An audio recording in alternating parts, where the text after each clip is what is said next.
The box office top 10 brought to you by our friends from ComScore Movies. Whenever we need a top 10, we ask our friends at ComScore, and they say, except sure, no substitute. Number 38, American Society of Magical Negroes. Which, as I said when we talked about it last week, it's an interesting idea, and it's probably an interesting idea for a short film, but it really does struggle to sustain a feature. It just, it's just not coherent enough to work. There is a good satirical idea in there, but it's not a feature idea. Someone called Uber from our YouTube channel said, caught this last night, very enjoyable, full of laughs, good acting, but probably didn't do its main cause justice until the penultimate scene. Its focus seemed to pull away from its initial premise to a standard rom-com, which was a shame. Wasn't wasted time, wouldn't avoid it completely, but at the same time, I wouldn't rush back to see it.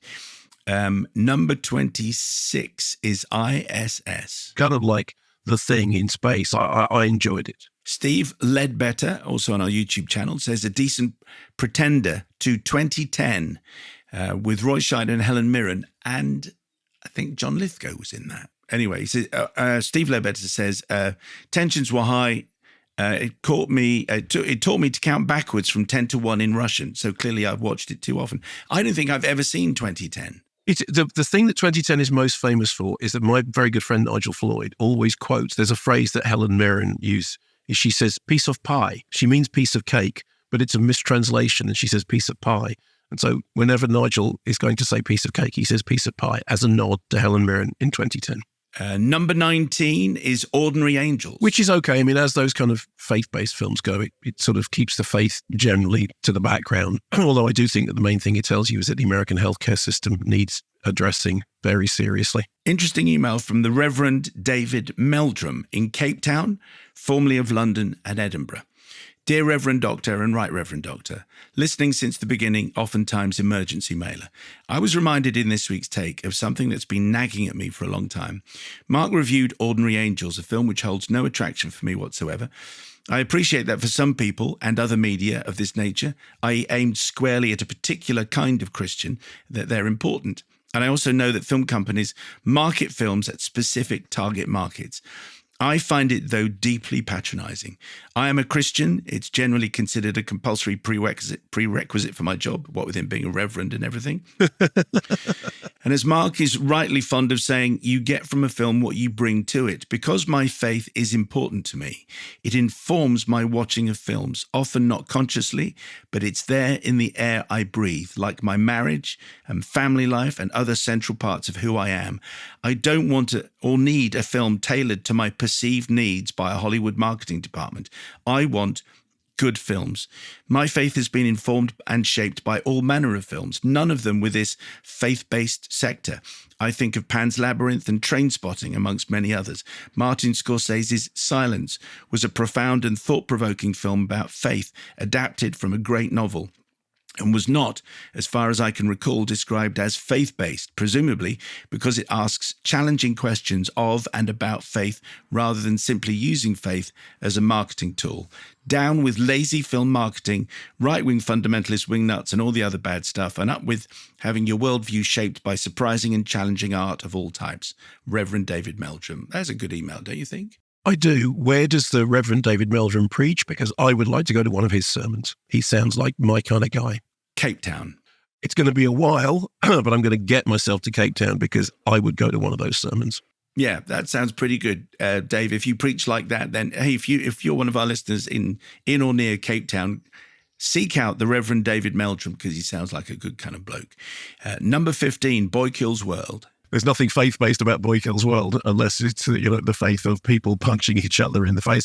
It is sort of ridiculously OTT violence and very comic strip. Sam Raimi's one of the producers. It's slightly too long. It's a 90-minute film, but it's actually 2 hours. And speaking of being punched in the face, Monkey Man is at number 10, number 12 in the States. And as I said, weirdly, these two could be a very, very exhausting Sholto Copley double bill. It's more face punching than anyone can deal with. What's that thing in? Is it the second Twilight film in which they go to, because she has to be disturbed, because when she's disturbed, she gets visions of Edward. So she goes to the cinema to see a film which is called Face Punch, Let's Do This. I think that's the second Twilight. You have an encyclopedic knowledge of that genre. Number 9 here, number 9 in the States is Dune Part 2. This is, I think we're all now going, okay, come on, can we have part 3? Because we want the thing in which it becomes apparent to everybody that, you know what, he's not the Messiah. It's just a very, very bad thing is going to happen, yeah.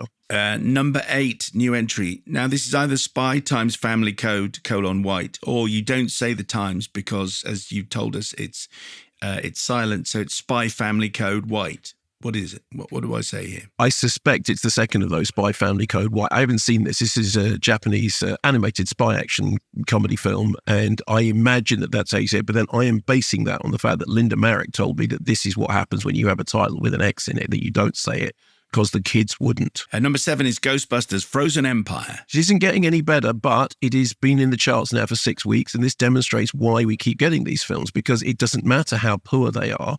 All that matters is that they've got the word Ghostbusters in them and a couple of, appearances by, oh yeah, there's the guy who I thought was great in the film in the previous century, and they just continue to make money. Number 6 is Abigail, number 5 in America. So Abigail came out the week that we were off, and I said I was going to go and see it over the weekend, and I lied to you. But the reason I did was, there is a reason. I was going to, and then I watched an episode of Baby Reindeer, and then I lost an evening. Oh, so you watched the whole thing? Because I just did all of Baby Reindeer. No, but you're going to benefit from the fact that I did it, because we are going to talk about Baby Reindeer in take 2, but that's what happened. I literally couldn't get off the couch. I did all 7 episodes. Godzilla Kong, The New Empire is at 5. Well done. You are learning. You are down with the kids. It's Godzilla Kong, not Godzilla X Kong. At number 4 in the UK and number 4 in America, it's Civil War. When this came out, you said, I think this is going to be one of the films of the year. It is certainly one of the talking point films of the year. I have now had 3 separate conversations with people, one of whom absolutely loved it, one of whom absolutely hated it, and one of them was going to go and see it again because they had only realised halfway through that it wasn't the film that was advertised in the trailer. I do think this. I think it's a really interesting film. There are great, great things in it.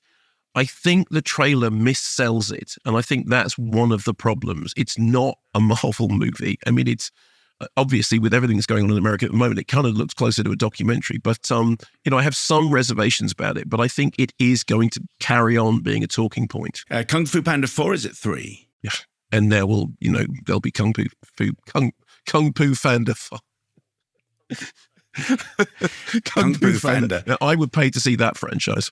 Trying Hard Panda Volume 5. We'll look forward to that one. And number 2 is Back to Black. See, again, I've had conversations with people about this, and I know, it's not a documentary. And if you want a documentary, the Asif Kapadia doc is out there, and I think it's very good.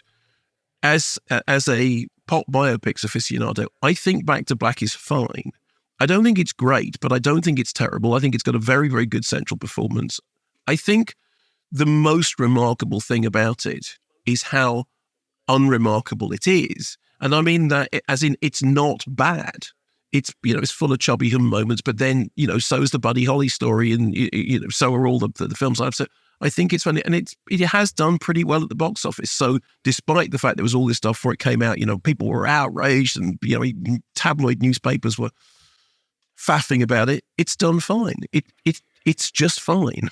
Number 1 here and number 1 in America as well is Challengers, starring Josh O'Connor, who you'll hear from very shortly. Anna says, last night I went to see Challengers, packed cinema in Edinburgh.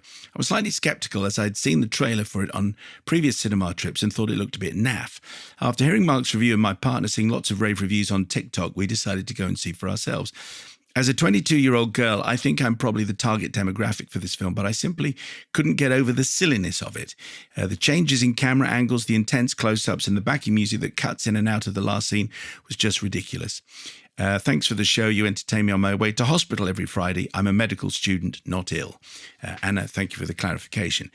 Liz Handley says, this is not a romance. Yes, it's a juicy love triangle, but one that's purposefully teased into existence by Tashi, played by Zendaya, to chase a higher peak experience.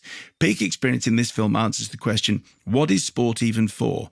It's not winning, it's living. Sport here is a vehicle to induce a primordial, life-affirming yelp which Tashi achieves twice in the film.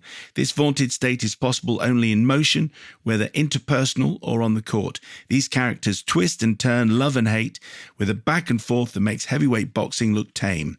To be at the peak of their powers, they need each other to be tangled in a mix of aggression, competition, jealousy, and desire. There's lots more from Liz, but she likes it. So that email is from who? Liz Handley, who then says, it talks about it being a yummy love triangle, glistening, sweaty, sexy version of tennis. Okay, if you're not a professional film critic now, you need to give up whatever it is that you're doing and become a professional film critic now. I mean, that's brilliantly written. And yeah, I wish I'd said all of that. That is a really, really good description of the film. She also says, never has a half smile been so devilish and winning as that of Josh O'Connor's. It is the centrifugal force between one to the other that escalates and heightens. Anyway, and so on. So it's fantastic. Yeah, I feel very, very insufficient now. Mark, you are sufficient for all our needs. I'm Kenough. Look what I got given as a present. To Ken doll, telling me that I am Kenough.